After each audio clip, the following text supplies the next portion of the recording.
Shalom, damai sejahtera buat Anda semua. Senang boleh menjumpai sekali lagi buat Anda semua di pemberitaan firman Tuhan kita di hari ini. Bersyukur adalah tanda kedewasaan.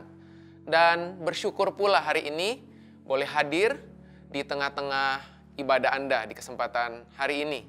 Dan saya berdoa biar damai sejahtera dan pemeliharaan Tuhan terus memelihara kehidupan Anda dan saya. Di kesempatan hari ini sebelum kita masuk dalam pemberitaan firman Tuhan, mari saya mengajak Anda dan saya terlebih dahulu datang kepada Tuhan, menghampiri tahta kasih karunia-Nya. Berdoa, meminta, memohonkan hikmat, supaya hikmat yang datang dari Tuhan, yang akan menuntun kita, yang akan membuat kita boleh menerima firman Tuhan, menerima rema, dan kebenaran yang jadi rema itu adalah kebenaran yang akan bisa mentransformasi kehidupan kita. Mari kita datang kepada Tuhan, kita berdoa. Bapa, kami bersyukur buat hari ini, kalau kami boleh kembali menerima firman-Mu, mendengarkan firman-Mu Tuhan. Roh-Mu yang kudus, yang menuntun setiap kami, yang menolong setiap kami Tuhan. Supaya setiap kebenaran firman-Mu yang kami terima, yang akan kami dengar hari ini. Firman ini yang akan terus menjaga kehidupan kami. Firman ini yang akan terus menuntun kehidupan kami. Dan firman ini yang akan terus membawa kami menggenapi seluruh maksud kekal Tuhan dalam kehidupan kami. Bantu kami Roh Kudus, sebab di luar Engkau kami tidak bisa berbuat apa-apa. Bahkan hanya untuk memahami dan mengerti firman-Mu saja, kami butuh hikmat-Mu. Berkati setiap kami, tolong hamba-Mu Roh Kudus, boleh menyampaikan, mengkomunikasikan firman-Mu dengan bahasa yang sederhana, gampang kami mengerti, supaya kami bisa lakukan dalam keseharian kami. Terima kasih, hanya di dalam nama Yesus, kami sudah berdoa, kami mengucap syukur. Haleluya. Amin. Amin. Masih dalam kaitan dengan tema SMCC di tahun 2021, Behold, something new has come. Dan saya percaya dalam kehidupan kita, mendengar kata yang baru, sesuatu yang menggairahkan buat kehidupan kita. Setiap orang, siapapun Anda, pasti menginginkan hal-hal yang baru dalam perjalanan hidup saudara. Siapapun Anda pasti ingin merasakan hal-hal yang baru dalam kehidupan Anda. Bahkan tidak jarang hanya karena menginginkan hal-hal yang baru, kita berani membayar harga berapapun untuk kita boleh menikmati hal-hal yang baru tersebut.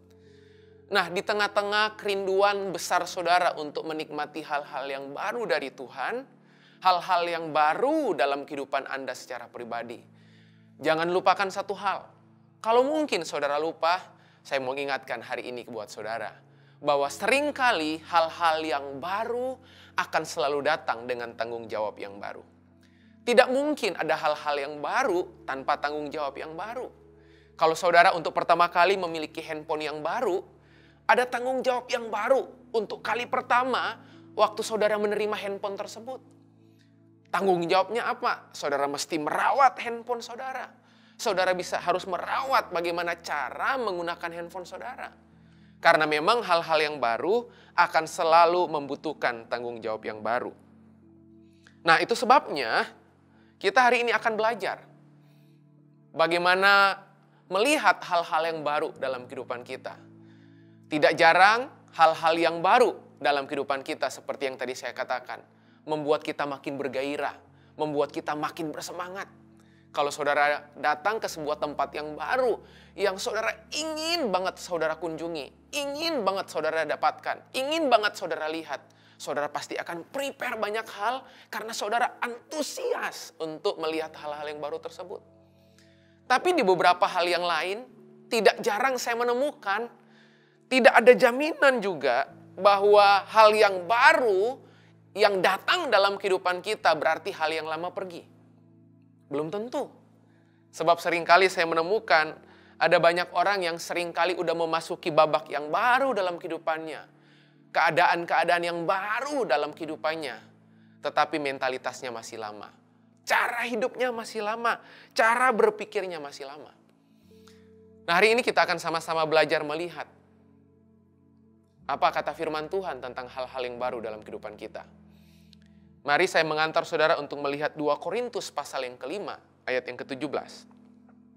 2 Korintus pasal yang kelima, ayat yang ke-17.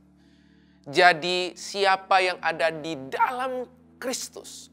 Sekali lagi, jadi siapa yang ada di dalam Kristus, ia adalah ciptaan baru. Saya ulang, jadi siapa yang ada di dalam Kristus, ia adalah ciptaan baru. Nah, yang menarik adalah waktu saya mempelajari ayat demi ayat, kata baru di Alkitab itu punya 2 akar kata. Kata baru di Alkitab itu punya 2 akar kata. Akar kata yang pertama diartikan dalam pengertian waktu. Jadi kata baru di Alkitab itu berasal dari bahasa Yunani neos. Nah, neos diartikan dalam pengertian waktu. Sesuatu yang lebih maju, sesuatu yang lebih mutakhir, ya, sesuatu yang baru, tidak sama dengan yang lama. Nah, menariknya kata baru di sini yang berkaitan dengan pengertian waktu tadi itu bentuk baru dari yang lama. Oke? Jadi kata neos diartikan dalam pengertian baru, pengertian waktu tadi. Neos, baru, neos. Diartikan dalam pengertian waktu. Nah, artinya di situ adalah sesuatu sekali lagi yang lebih maju. Tidak sama dengan yang lama. Bentuknya baru dari yang lama. Contoh, handphone yang baru. Sudah ada, tetapi lebih maju. Sudah ada, tapi bentukan dari yang lama diperbaharui. Nah, makanya bagian yang ini, itu dikerjakan oleh manusia. Itu tanggung jawabnya oleh Anda dan saya. Jadi sekali lagi, pengertian baru yang pertama, diartikan dalam pengertian waktu. Bentuk yang lama, bentuk baru dari yang lama, bentuk baru dari yang sudah ada. Nah, itu pengertian yang pertama. Nah, untuk menjelaskan pengertian yang pertama ini, saya akan lebih mudah untuk menjelaskannya, ya, dengan sebuah cerita. Saya senang sekali mempelajari taktik dan strategi bermain sepak bola. Dan saya sangat suka banget dengan salah satu klub di Liga Premier Inggris. Bagi Anda yang suka menonton sepak bola, suka membaca berita-berita sepak bola, pasti saudara akan segera tahu klub yang sangat saya sukai di Liga Premier Inggris. Ya, seorang pelatih yang bertangan dingin pada saat dia masuk di Oktober 2015. Tangan dinginnya telah mengantarkan klub Liga Inggris ini mencapai puncak kejayaan. Namun apa yang terjadi sebelum mengalami puncak kejayaan? Oktober 2015 ini, seorang pelatih bertangan dingin yang barusan pindah dari klub di Liga Jerman, pindah didatangkan di Inggris. Dan awal-awal dia memulai karir di klub ini, tidak semulus yang dibayangkan pada saat dia melatih di Liga Jerman. Ya, klub ini bernama Liverpool. Dan saudara pasti tahu siapa pelatih di balik keberhasilan, kesuksesan Liverpool, yaitu Jurgen Klopp. Saya senang dengan pelatih ini sebab melihat apa yang dia kerjakan di Liverpool. Saya akan membawa saudara untuk melihat apa yang menjadi contoh dari poin pertama yang saya katakan, diartikan dalam pengertian waktu, kata neos tadi. Apa yang dikerjakan oleh Jurgen Klopp selama 4 tahun semenjak kedatangan dia di klub tersebut. Sekali lagi di tahun-tahun pertama dalam pertandingan Liverpool dengan klub-klub yang lain tidak berjalan mulus. Banyak cibiran, dia dicaci maki, bahkan dipertanyakan kemampuannya yang dia telah raih di Liga Jerman. Namun keadaan berbalik. Selama 4 tahun saya tadi melihat, selama 4 tahun, Jurgen Klopp bersama Liverpool memenangkan trofi pertama bagi The Reds, yaitu Liga Champions. Dan bukan cuma Liga Champion yang diperoleh selama kurun waktu 4 tahun. Ya, bukan cuma Liga Champion, tetapi mereka pun memenangkan trofi Piala Super Eropa. Berhenti sampai situ? Enggak. Lalu kemudian trofi yang ketiga yang diraih oleh klub, yaitu Piala Dunia antar klub. Dan yang terakhir, tentunya saudara tahu, dia menjuarai Liga Premier Inggris. Setelah belasan tahun Liverpool nggak pernah meraihnya. Nah, yang menarik adalah pada saat Jurgen Klopp ini diwawancara, apa yang selama 4 tahun ini dia raih. Nah, yang menarik dia berkata demikian. Ini kalimat yang dia ungkapkan pada saat Jurgen Klopp didaulat menjadi pelatih terbaik FIFA tahun 2020, baru saja tahun yang lalu. Dia berkata, saya tidak merasakan banyak tekanan. Saya hanya melihat banyak peluang. Saya ulang, saya tidak merasakan banyak tekanan. Saya hanya melihat banyaknya peluang. Tahukah saudara, kaitan dengan hal-hal yang baru dalam kehidupan kita, seperti yang tadi saya ungkapkan, diartikan sebagai pengertian waktu. Apa yang dilakukan, apa yang kita kerjakan, apa yang harus kita upayakan adalah kita mesti membangun kebiasaan-kebiasaan baru dalam kehidupan kita. Tidak mungkin kita bisa meraih hal-hal yang baru. Sekalipun hal baru itu datang dalam hidup kita, hal baru itu tidak akan bisa membuat kita mengalami kemajuan kalau hal yang pertama kita tidak membangun, kita tidak melatih kebiasaan baru dalam kehidupan kita. Makanya Alkitab bilang, berubahlah gaya hidupmu, cara hidupmu. Anda dan saya itu dikatakan sebagai orang arif, orang bijak kalau Anda mengganti, kalau Anda mengubah kebiasaan-kebiasaan barumu, mengubah cara hidupmu yang lama menjadi cara hidup yang baru. Jadi hal yang pertama yang mesti kita pahami hari ini, kita mesti membangun kebiasaan-kebiasaan baru. Seperti firman Tuhan katakan tadi. Dan ingat baik-baik, kita adalah makhluk yang punya kebiasaan. Anda dan saya itu adalah makhluk manusia yang punya kebiasaan. Dan yang perlu Anda pahami, yang perlu Anda ingat bahwa kita tidak lahir dengan kebiasaan. Sekalipun kita makhluk yang punya kebiasaan, kita tidak lahir dengan kebiasaan. Tapi kitalah yang menciptakan kebiasaan. Lalu kemudian kebiasaanlah yang membentuk kita. Saya ulang. Kebiasaan itu sesuatu yang dimiliki oleh setiap orang. Kita manusia adalah makhluk yang punya kebiasaan. Namun yang perlu Anda dan saya ketahui, yang kita perlu ingat, bahwa kita tidak terlahir dengan kebiasaan. Kita nggak terlahir dengan kebiasaan. Tapi kitalah yang menciptakan kebiasaan kita. Anda adalah kebiasaan Anda. Kebiasaan Anda adalah Anda. Jadi kita memang nggak terlahir dengan kebiasaan. Sekalipun kita makhluk yang punya kebiasaan. Sekali lagi, sekalipun kita makhluk yang punya kebiasaan, tapi ingat baik-baik, kita tidak lahir dengan kebiasaan. Tapi kitalah yang menciptakan, membentuk kebiasaan kita. Lalu pada akhirnya kebiasaan kitalah yang membentuk kita. Makanya hal yang pertama untuk mendapatkan dan menerima hal-hal yang baru, dan pada saat saudara menerimanya, mari ganti kebiasaan menjadi kebiasaan-kebiasaan baru. Coba hari ini Anda bayangkan, Anda pikirkan sejenak. Kebiasaan-kebiasaan apa yang hari ini masih Anda miliki sementara sesuatu itu sudah datang dalam kehidupan Anda? Tahun boleh berganti, setiap tahun baru berganti. Tetapi tidak ada jaminan karena Anda masuk di tahun yang baru, Anda punya kebiasaan baru. Itu sebabnya yang tadi saya katakan. Orang yang punya dan memasuki hal-hal yang baru dalam kehidupannya bisa jadi tetap memiliki kebiasaan yang lama, cara hidup yang lama, cara berpikir yang lama, mentalitas yang lama.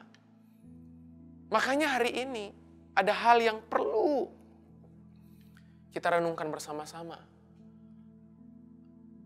Adakah kebiasaan-kebiasaan yang sudah saudara ubah? Adakah kebiasaan-kebiasaan baru yang saudara udah upayakan? Makanya kata neos yang diartikan pengertian waktu, itu yang mengerjakannya manusia. Ada upaya dari kita untuk mengerjakannya. Itu kata pertama dari baru. Jadi ada tanggung jawab kita. Ya, dengan hal yang baru, ada tanggung jawabnya kita untuk mengupayakannya. Ada tanggung jawab kita untuk melakukannya. Kebiasaan baru itu akan bisa membuat hidup Anda dibangun. Kebiasaan itu bisa membangun hidup Anda, namun kebiasaan juga akan bisa menghancurkan kehidupan Anda. Hanya sebuah kebiasaan. Kebiasaan-kebiasaan baru apa? Yang hari-hari ini Anda terus latih, Anda terus upayakan. Untuk membaca firman butuh kebiasaan. Anda yang harus mengupayakannya. Anda yang harus mendisiplinkan diri. Membaca firman setiap hari, setiap waktu, setiap saat. Meluangkan waktu, bertanggung jawab dengan apa yang Tuhan percayakan. Sebagai pemimpin jemaat, sebagai pemimpin komunitas. Ya, di tahun yang baru ada tanggung jawab baru yang harus Anda lakukan. Itu nggak boleh Anda hindari. Itu nggak boleh Anda skip. Sebab sekali lagi, kebiasaan baru jadi faktor yang penting untuk Anda boleh memenangkan hal-hal yang baru yang Tuhan udah percayakan dalam kehidupan Anda. Dalam sebuah buku yang saya baca, buku itu hasil research tentang sebuah kebiasaan. Saya bacakan buat saudara. Buku itu menulis bahwa beradaptasi dengan perubahan baru, beradaptasi dengan kebiasaan baru butuh 21 hari. Jadi beradaptasi dengan kebiasaan baru, beradaptasi dengan perubahan hal yang baru butuh 21 hari. Tetapi untuk membentuk kebiasaan baru nggak butuh 21 hari. Butuh 66 hari. Jadi setelah kebiasaan baru itu terbentuk, lalu kemudian kita beradaptasi dengan kebiasaan baru tersebut. Itu dua hal yang berbeda. Membentuk kebiasaan baru itu butuh 66 hari. Bukan 21 hari. Ya. 66 hari untuk membentuk kebiasaan baru.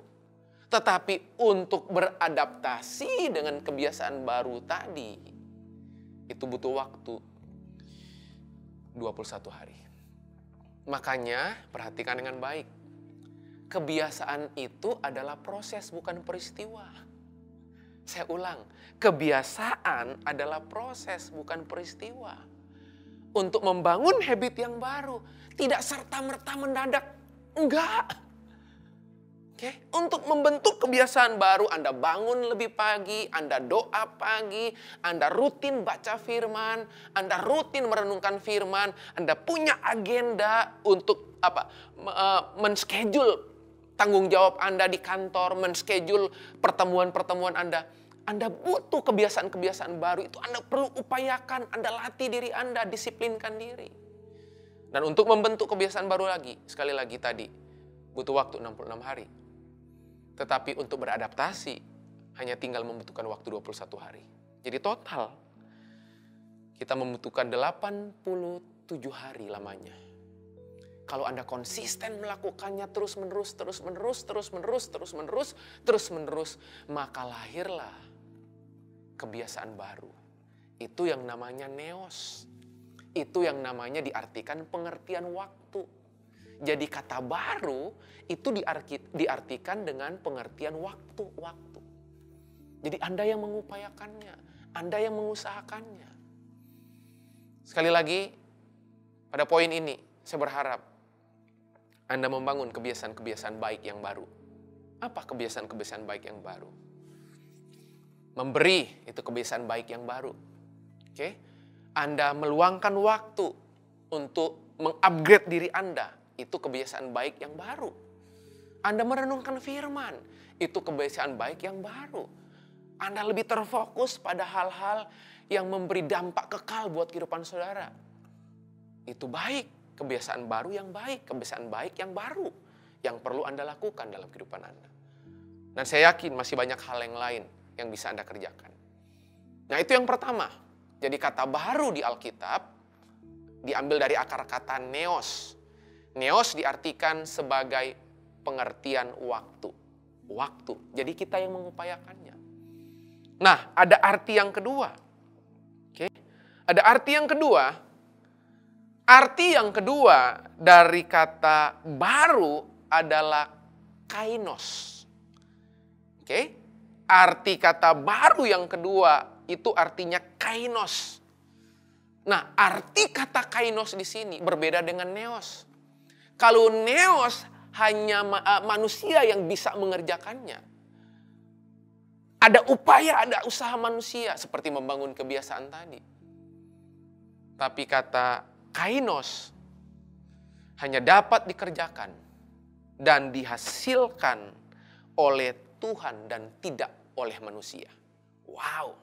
Sekali lagi, kata baru yang kedua, kainos, hanya dapat dikerjakan dan dihasilkan oleh Tuhan saja, tidak oleh manusia. Makanya ayat yang kita baca tadi, jadi kita adalah ciptaan baru. Nah, kata baru di situ menggunakan kata kainos, yang artinya sama sekali baru, bukan perbaikan yang lama. Kalau neos tadi sudah ada kemudian dibentuk baru. Anda udah punya kebiasaan lama, kemudian berubah jadi kebiasaan baru. Kebiasaannya udah ada. Sama seperti tadi, Jurgen Klopp masuk di Liverpool, dia merubah semua kebiasaan-kebiasaan yang ada, yang sudah ada, dia tambahkan dengan hal-hal yang baru, yang sudah diterapkan oleh pelatih sebelumnya. Ada usaha dan upaya manusia. Tetapi untuk kata yang kedua dari baru, hanya bisa dikerjakan oleh Tuhan sendiri dan tidak oleh manusia. Bukan, sekali lagi di situ dicatat, bukan perbaikan dari yang lama. Oke? Sesuatu yang belum pernah ada sebelumnya dan sesuatu secara kualitatif berbeda, sangat berbeda, memang nggak pernah ada sebelumnya. Kalau handphone tadi, neos, sudah ada di bentuk yang lebih baru dari yang lama. Kamu adalah ciptaan baru, yang lama sudah berlalu, yang baru sudah datang. Nah, itu artinya apa? Sesuatu yang memang Tuhan kerjakan. Hasil karya Tuhan dalam kehidupanmu, bukan pekerjaan manusia. Bukan. Hanya Tuhan yang bisa melakukannya. Makanya waktu Anda lahir baru pertama kali, itu hanya Tuhan yang melakukannya. Hanya Tuhan yang mengerjakannya buat kehidupan saudara. Makanya hal ini jadi penting. Kainos ini. Bagaimana dan apa yang harus kita lakukan setelah kita tahu bahwa kita ciptaan yang baru, berbeda dari yang lain, berbeda dari yang sebelumnya, sesuatu yang belum pernah ada sebelumnya. Bukan perbaikan dari yang lama, sekali lagi. Bukan perbaikan dari yang lama. Seperti neos tadi, tapi benar-benar baru. Berbeda, sangat berbeda. Yang belum pernah ada sebelumnya. Nah, kalau kita udah menerimanya lewat kelahiran baru kita, apa yang harus kita lakukan dalam kehidupan kita? Kalau neos tadi, kita mengganti kebiasaan baru. Nah, yang kedua, dengan kata kainos, apa yang harus kita lakukan setelah kita mengalami kasih karunia Tuhan dalam kehidupan kita? Ada satu kata yang saya minta saudara dan saya praktekkan. Apa yang dibutuhkan, apa yang dituntut, atau apa yang harus kita lakukan dari kata kainos tadi setelah kita terima di dalam Tuhan. Ini yang kita butuhkan. Kolose pasal yang kedua, ayat yang ketiga. Kolose pasal yang kedua, ayat yang ketiga. Sebab di dalam Dialah tersembunyi segala harta hikmat dan pengetahuan. Jadi saudara butuh hikmat untuk menghadapi tantangan-tantangan yang baru. Saudara butuh hikmat untuk menghadapi tanggung jawab yang baru dalam kehidupan saudara. Saudara nggak hanya butuh kebiasaan baru. Percuma kebiasaan baru Anda upayakan, tapi Anda nggak mendapatkan hikmat untuk mempraktekkan, hikmat untuk mengimplementasikan apa yang saudara dapatkan. Makanya Alkitab bilang, sebab di dalam Dialah tersembunyi segala harta hikmat dan pengetahuan. Anda butuh hikmat. Dan hikmat itu cuma ada di dalam Dia, di dalam Kristus. Oke? Hanya di dalam Tuhan Anda bisa mendapatkan hikmat. Keputusan-keputusan yang Anda akan ambil di hari-hari ke depan, itu tidak datang dari neo saja. Tidak datang dari pengalaman waktu, tidak. Tetapi itu datang karena hikmat yang datang dari Tuhan. Hikmat untuk mengimplementasikan, hikmat untuk menerapkan apa yang Anda pahami, Anda ketahui. Makanya apapun yang Anda ketahui tidak akan sanggup menolong Anda kalau Anda tidak dianugerahi hikmat. Ada begitu banyak orang tahu, tapi tidak menjamin apa yang dia tahu dia bisa lakukan seperti apa yang dia tahu. Bahkan tidak jarang dari apa yang dia tahu dia lakukan malah salah. Tidak butuh pengetahuan dari apa yang Anda tahu. Tapi yang Anda butuhkan hikmat. Hikmat itu apa sekali lagi? Kemampuan untuk Anda implementasikan apa yang Anda ketahui. Yang tentunya datang dari Tuhan. Jadi sekali lagi, pengetahuan tanpa hikmat tidak akan bisa mengubah apapun. Pengetahuan tanpa hikmat tidak akan mentransformasi apapun. Makanya Anda butuh hikmat sekali lagi untuk mengerjakan apa yang Anda ketahui. Anda butuh hikmat untuk melakukan apa yang bahkan mungkin Anda belum ketahui. Anda butuh hikmat. Dan hikmat tersembunyi di dalam Kristus. Makanya di ayat 2 Korintus tadi yang kita baca. Di dalam Kristus kita ciptaan baru. Di dalam Dia. Di dalam Dia ada hikmat. Mungkin Anda bertanya hari ini, bagaimana kalau saya nggak punya hikmat? Alkitab bilang, mari kita lihat. Yakobus pasal yang pertama, ayat yang kelima. Ayat yang terakhir. Ya. Yakobus pasal yang pertama, ayat yang kelima. Tetapi apabila di antara kamu ada yang kekurangan hikmat, hendaklah ia memintakannya kepada Allah. Sekali lagi, tetapi apabila di antara kamu ada yang kekurangan hikmat, hendaklah ia memintakannya kepada Allah. Saya kurang hikmat, minta sama Tuhan, Alkitab bilang. Berarti cara memperoleh hikmat itu minta. Minta. Gitu. Karena memang hanya Tuhan yang bisa mengerjakannya. Atas hidup Anda, minta. Hendaklah ia memintakannya kepada Allah yang memberikan kepada semua orang. Wow, Tuhan mau kasih kepada semua orang dengan murah hati dan dengan tidak membangkit-bangkit, maka hal itu akan diberikan kepadanya. Tuhan berkata dia mau kasih kepada semua orang, asal minta. Amsal pasal yang kedua, ayat ke-6. Nah, Amsal pasal 2 ayat ke-6.